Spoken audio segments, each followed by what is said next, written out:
And the power of the mother went out of Yaldabaoth into the natural body, which they had fashioned after the image of the one who exists from the beginning. The body moved and gained strength, and it was luminous, right?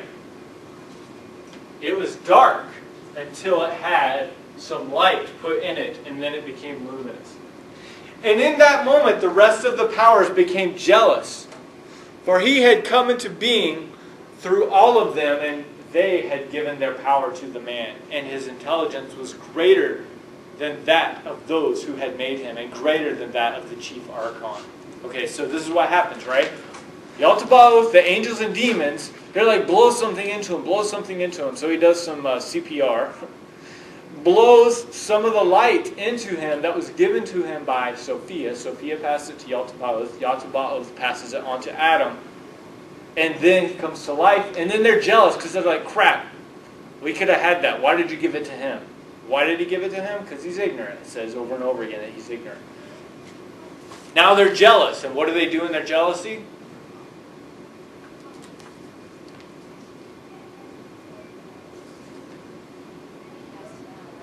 What's that? They send him away. And when they recognized that he was luminous and that he could think better than they and that he was free from wickedness, they took him and threw him into the lowest region of all matter. So there's this hierarchy here, right? And this is far too simple. It's not this simple, but there's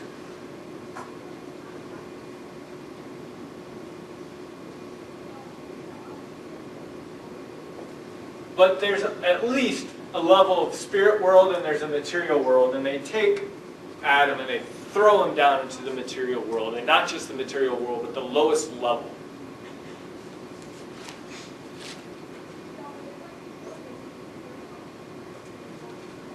And this is the garden where they tossed him. For the group that produced this, there's something bad about the material world. The material world is this bad thing. The spiritual world is the true world. The world where your luminosity, where your light, where your spirit shines, that's the true world. This material world is not right. Well, they put him in the garden, and it talks, I'm not going to go step by step through this, but it talks about how they fool him into eating plants that will kill him in the garden. They trick him. Let's see. Now, apparently Yaldabaoth comes to him as what? How does Yaldabaoth appear to Adam in the garden? Yeah, good guess. Yaldabaoth appears as a serpent, and tricks Adam and Eve to do the things that he wants them to do. And one of the key things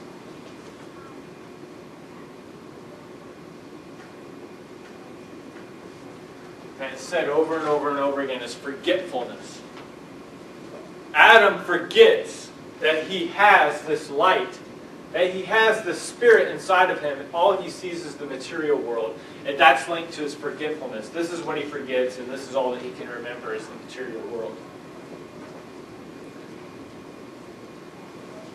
Literally it says, and he brought a forgetfulness over Adam. They make Eve, blah, blah, blah. Now it goes on to say that Jesus appears to Adam to help remind him. If you look on page 153, at the very top, the left column, about 2 lines down, and through her they have tasted the perfect knowledge. I being Jesus here, I appeared in the form of the eagle on the tree of knowledge, which is in the garden, which is the epinoia from the foreknowledge of the pure light. The epinoia, it's unclear how that exactly works in this, but Jesus appears, which is the epinoia from the foreknowledge of the pure light, that I might teach them and awaken them out of the depth of sleep, for they were both in a fallen state. So they're in a state of forgetfulness or a state of sleep where they've not realized their spirit that's in them. Jesus comes to them as an eagle and tries to help them remember, tries to help them awaken themselves to their true spirit.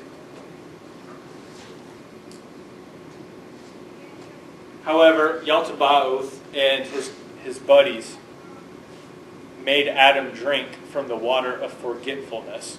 It says that here on 153. He makes Adam drink from the water of forgetfulness. And basically, human beings keep forgetting that they have a spirit inside of them. This text teaches you, you all have this light inside of you, but you've forgotten about it. You're asleep, and you need to wake up. And the message that Jesus brings is that he wants to remind you and awaken you to the divine spark, the light that is inside of you that you need to see.